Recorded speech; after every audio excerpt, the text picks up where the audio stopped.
Que se passe-t-il chez Toyota, l'un des principaux constructeurs automobiles de la République argentine? Andrés Lerner explique qu'actuellement, Toyota est le principal constructeur automobile du pays, produisant le plus grand nombre d'unités. Dans ce contexte, l'entreprise a décidé d'ouvrir à nouveau des départs volontaires, une mesure qu'elle avait déjà mise en place au début de l'année, mais cette fois-là, elle s'adressait aux travailleurs de l'usine. Maintenant, elle concerne le personnel supérieur dans le but d'équilibrer la réduction qui a eu lieu dans l'usine au début de 2024.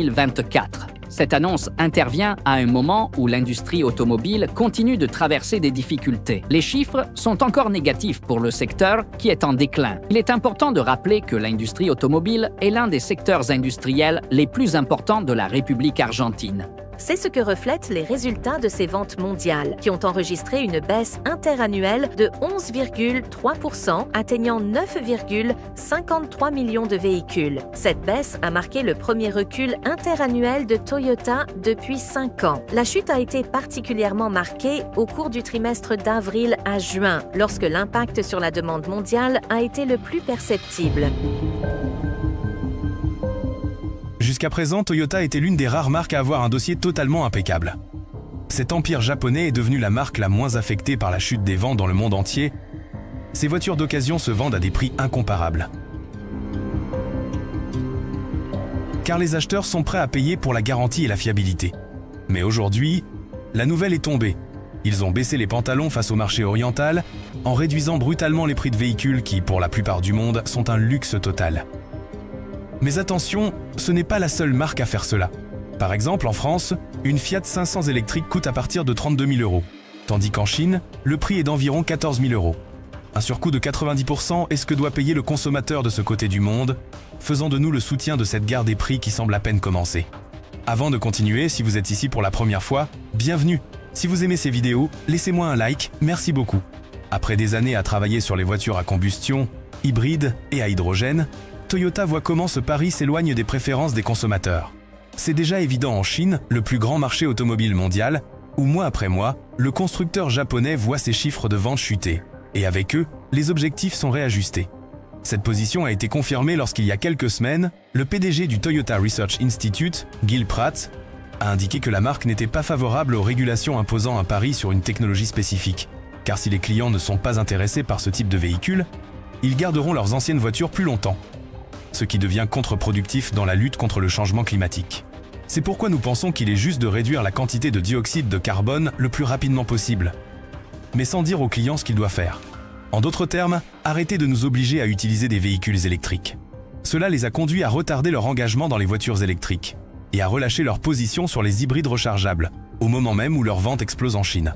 Selon les médias chinois, les principaux centres de distribution de l'alliance GAC-Toyota comme Sichuan, Shandong, Guangdong et d'autres ont réduit leurs objectifs de vente d'environ 30% pour le second semestre, une très mauvaise nouvelle pour le Japon et son économie, qui dépend aujourd'hui non seulement des États-Unis, mais aussi du marché chinois. En même temps, le groupe a encouragé ses concessionnaires à lancer des programmes de réduction ou une meilleure valorisation des voitures reprises pour essayer d'améliorer les chiffres d'ici la fin de l'année. Le mois dernier, en octobre, la production de Toyota a chuté de 21,7% en Chine. Ce qui est inquiétant si l'on considère que cette région représente environ 25% de son volume global. Les chiffres n'ont pas progressé en novembre, où le groupe GAC Toyota a immatriculé 59 118 unités, ce qui représente une diminution de 17,1% par rapport à l'année précédente. Un chiffre qui devrait continuer de croître à mesure que les ventes de véhicules à nouvelle énergie, purement électriques ou hybrides rechargeables, augmentent et où Toyota n'arrive pas à se positionner. Néanmoins, Toyota affirme vouloir entrer dans cette bataille féroce et impitoyable, où Ford et Stellantis sont déjà lourdement touchés. Nous parlons ici de la bataille des voitures électriques, avec la Chine comme la grande gagnante.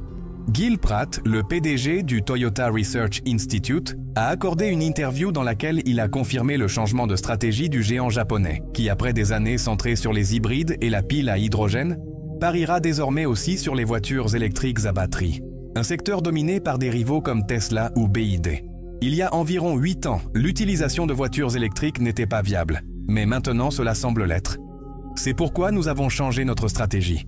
Et nous produirons des millions et des millions de voitures électriques. Mais nous ne sommes pas encore sûrs. Et nous pensons qu'en 10 ans, quelque chose pourrait changer et qu'il pourrait se passer quelque chose de différent. C'est pourquoi nous continuons de chercher différentes solutions. Ainsi, dans les années à venir, Toyota continuera de défendre la neutralité technologique plutôt que de mettre tous ses œufs dans le même panier. Entre autres, l'entreprise explore l'utilisation de l'hydrogène dans les moteurs à combustion interne, une technologie qu'elle teste depuis des années sur des véhicules de compétition. Pratt considère que les voitures électriques à batterie doivent devenir plus attrayantes pour favoriser leur popularisation, en citant la nécessité d'élargir l'infrastructure de recharge non seulement sur les routes rapides comme les autoroutes, mais aussi dans les villes. En effet, une expérience de recharge facile et simple est cruciale pour que les véhicules électriques réussissent. Malgré la prudence de Pratt, il est clair que la lenteur de Toyota à se lancer pleinement dans l'électrique a un coût en Chine, premier marché automobile mondial. La Chine, le plus grand marché automobile du monde, est devenue extrêmement compétitive à mesure que les marques locales se concentrant sur les véhicules électriques, comme BYD, gagnent des parts de marché et que la demande des consommateurs faiblit après la crise immobilière.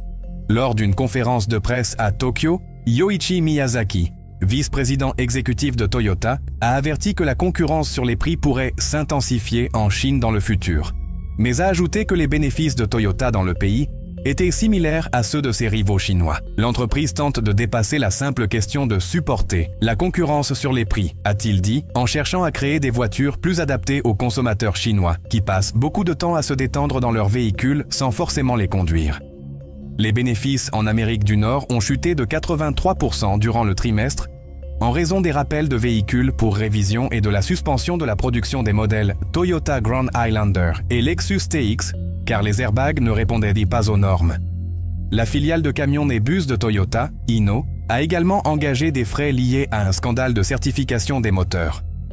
Malgré cela, les dirigeants de Toyota ont indiqué qu'il n'y avait pas eu de ralentissement de la demande pour les hybrides sur le marché nord-américain, qui demeure un moteur clé de rentabilité pour le groupe japonais.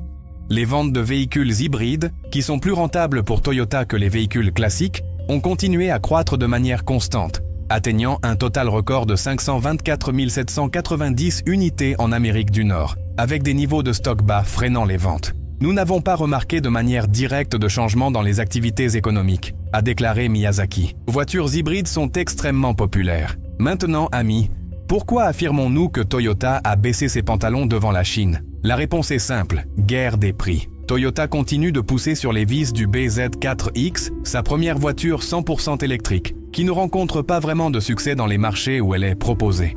Son histoire est devenue un véritable fiasco. Tout a commencé avec des problèmes mécaniques, qui ont conduit à son retrait du marché pour résoudre un problème sur les boulons qui maintiennent les roues. Les problèmes de chaîne d'approvisionnement n'ont pas non plus aidé, et les déclarations et stratégies contradictoires de la marque ont fini par en faire un échec commercial. À ces inconvénients se sont ajoutés les expériences des premiers utilisateurs. Les tests d'autonomie réalisés en Norvège ont été bien inférieurs aux chiffres homologués, causés par un tampon de batterie surdimensionné auquel on ne peut pas accéder. Ce design prolonge la durée de vie de la batterie, permettant d'offrir une garantie de 10 ans, mais limite l'expérience réelle d'utilisation. Toyota a annoncé qu'elle se contenterait de livrer la modeste quantité de 10 000 unités cette année, un objectif peu ambitieux pour le plus grand constructeur automobile du monde, qui vend des millions de véhicules chaque année. Un exemple de cette situation est qu'au mois de novembre, Toyota n'avait livré que 3 844 unités en Chine, depuis son lancement en octobre de l'année dernière. Cela représente seulement 0,26% de son marché de véhicules électriques, qui a atteint une part de 20% en 2022. Bien que les fabricants japonais représentent 19% du marché automobile total en Chine, ils ne représentent que 0,35% du marché des véhicules électriques.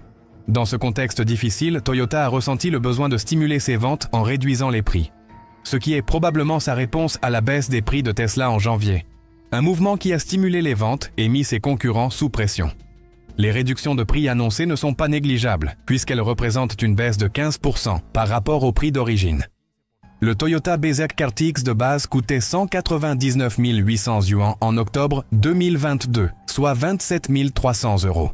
Désormais, le prix mis à jour est de 130 800 yuan pour la version à autonomie standard avec traction avant, soit 20 300 € au taux de change actuel, ce qui représente une remise de 7 000 €. De plus, Toyota propose, pour 2 600 yuan supplémentaires, un module de charge solaire en option qui, selon la société, peut offrir plus de 1750 km supplémentaires. Ce mouvement intervient peu après que le nouveau président de Toyota, Koji Sato, qui prendra ses fonctions en avril, ait affirmé que c'était le moment idéal pour accélérer le développement de modèles 100% électriques avec une nouvelle approche. Très peu de gens gagnent de l'argent en Chine, a déclaré sa directrice générale, Mary Barra, aux analystes lors d'un récent appel aux résultats. C'est insoutenable, car la quantité d'entreprises qui perdent de l'argent là-bas ne peut pas continuer indéfiniment. Et en réalité, lorsqu'on entre dans une guerre des prix comme celle qui se déroule maintenant, c'est vraiment une course vers le bas. La guerre des prix brutale et prolongée des véhicules électriques en Chine a déjà coûté la vie à plusieurs fabricants locaux. Les constructeurs étrangers ont également dû restructurer leurs affaires ou fermer leurs opérations dans le pays. En octobre, Mitsubishi Motors, le constructeur japonais, a annoncé qu'il mettrait fin à la production de ses voitures dans sa coentreprise en Chine après des années de baisse des ventes. Honda, Hyundai et Ford ont également pris des mesures drastiques, telles que des licenciements et des fermetures d'usines pour réduire les coûts, selon des rapports financiers et des médias d'État. Les jours de gloire où l'on profitait de taux de croissance élevés et de profits énormes, en Chine, sont terminés, déclare Michael Dunn, consultant spécialisé dans les véhicules électriques. Si vous êtes une marque de grande consommation en Chine, vous n'avez plus longtemps à vivre. Pour les fabricants mondiaux de voitures, ce brusque changement de fortune survient après près de 2 décennies de croissance ininterrompue des ventes et des bénéfices en Chine, à partir du début des années 2000. Volkswagen et General Motors, qui ont commencé à opérer dans le pays bien avant, ont connu une période encore plus longue de récompenses financières. Si forte était la sensation que les bonnes périodes ne prendraient jamais fin que, selon Dunn, un dirigeant du secteur plaisantait. Ici, on gagne plus d'argent que Dieu. Même après que le gouvernement chinois ait commencé à investir de l'argent dans les fabricants locaux de véhicules électriques et de batteries au milieu des années 2010, dans le cadre de la stratégie Made in China 2025 du leader Xi Jinping, les fabricants étrangers de voitures ont continué à augmenter leur part de marché. Les consommateurs chinois préféraient encore les voitures conventionnelles des marques bien établies. Puis, disent les analystes, arriva Tesla. En décembre 2019, la première Tesla Model 3 fabriquée en Chine sortait d'une chaîne de production à Shanghai, et tout a changé. Du jour au lendemain, c'était comme un miracle, a déclaré Dunn, qualifiant cela de point de bascule monumental. La fabrication du Model 3 de Tesla à Shanghai a transformé la perspective des consommateurs sur les voitures électriques. Elles sont devenues le nouveau cool, a-t-il ajouté. Selon Dunn, Tesla a eu un effet halo sur les fabricants chinois de véhicules électriques, comme BYD, NIO et Li Auto, qui amélioraient leurs voitures électriques depuis plusieurs années et étaient prêts à profiter de l'augmentation soudaine de la demande. L'Agence internationale de l'énergie prévoit que les ventes de véhicules électriques à batterie et hybrides rechargeables en Chine atteindront 10 millions cette année, représentant presque la moitié des ventes de voitures du pays, contre 1,1 million il y a 4 ans. Les changements générationnels ont également aidé les marques chinoises. Dans les années 90 et 2000, ce sont les parents qui achetaient beaucoup de voitures et ne faisaient pas confiance aux marques chinoises. Le marché actuel est celui de leurs enfants, qui ont grandi en achetant des choses sur Alibaba, en utilisant WeChat, donc l'idée d'acheter une marque chinoise n'a pas cette connotation négative. Le brusque virage vers les véhicules électriques en Chine a pris au dépourvu les fabricants de voitures. Le moment choisi n'a fait qu'aggraver les choses. Quelques mois après que Tesla ait stimulé la demande de véhicules électriques, la Chine est entrée dans une période de confinement en raison du coronavirus qui a duré des années. Selon eux, les dirigeants du secteur automobile ne pouvaient pas se rendre en Chine tous les ans pour voir par eux-mêmes ce qui se passait. Lorsqu'ils ont enfin pris conscience du retard qu'avaient leurs entreprises dans tous les domaines, du logiciel des véhicules et de la vitesse de production à la technologie des batteries et à la gestion des chaînes d'approvisionnement, essentielles pour la fabrication des véhicules électriques, il était déjà trop tard pour rattraper le terrain perdu. L'année dernière, BYD a vendu un nombre record de 3,02 millions de véhicules dans le monde, y compris des hybrides rechargeables, soit une augmentation de 62% par rapport à 2022. En comparaison, Volkswagen a livré 1,02 million de véhicules électriques et hybrides rechargeables, soit une augmentation de 26% par rapport à 2022.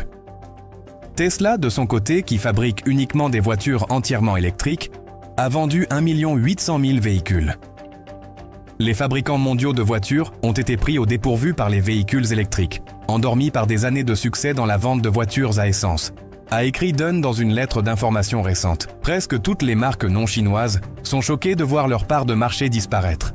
Les fabricants chinois de véhicules électriques ne se contentaient pas de réussir uniquement dans leur pays. Les exportations de voitures explosent. L'année dernière, elles ont augmenté de plus de 60% par rapport à l'année précédente, atteignant plus de 4 millions d'unités. Selon certaines estimations, cela a fait de la Chine le plus grand exportateur de voitures au monde, devant le Japon et l'Allemagne. Plus d'un quart de ces exportations étaient des véhicules électriques. Selon les prévisions d'UBS, d'ici 2030, la part de marché des fabricants chinois sur le marché mondial des véhicules électriques pourrait doubler pour atteindre environ un tiers. La menace que cela représente pour les industries automobiles européennes et nord-américaines a déclenché une vague de hausse de tarifs douaniers sur les véhicules électriques fabriqués en Chine. Mais il n'est pas certain que l'augmentation des droits de douane suffira à stopper la bête orientale. En Chine, un marché trop vaste pour l'abandonner et qui devient rapidement un centre mondial de fabrication et d'exportation de véhicules électriques, les fabricants automobiles du monde entier misent fortement sur des partenariats locaux. L'année dernière, Volkswagen a acheté une participation de 5% dans XPeng pour 700 millions de dollars et a conclu un partenariat stratégique pour développer des véhicules en commun dans sa tentative de renverser la baisse des ventes en Chine. Quelques mois plus tard, Stellantis, qui fabrique des automobiles Citroën, Fiat et Peugeot, a acheté une participation de 20% dans le fabricant chinois de véhicules électriques, Leapmotor, pour environ 1,5 milliard d'euros. À partir de ce mois-ci, Stellantis commencera à vendre les véhicules de Leapmotor dans 9 pays européens, ce qui met en lumière l'influence croissante des marques chinoises de véhicules électriques sur les marchés étrangers. Parallèlement, les fabricants de voitures chinois étendent rapidement leur présence mondiale, et BYD prévoit de construire des usines en Thaïlande et en Hongrie, entre autres pays. La société achète également son distributeur allemand Edin Electric, alors qu'elle s'étend en Europe, selon un communiqué de presse de vendredi dernier. Le nouveau centre de l'industrie automobile mondiale, c'est la Chine, a affirmé Dunn. Tout le monde essaie encore de s'adapter à l'idée de « où allons-nous à partir de maintenant ?» Comment rivaliser avec les Chinois? Beaucoup des champions chinois des véhicules électriques se développent à l'international, ce qui exerce une pression de plus en plus forte sur Toyota et Honda, a expliqué Felipe Muñoz, analyste automobile de Jato Dynamics, à Business Insider.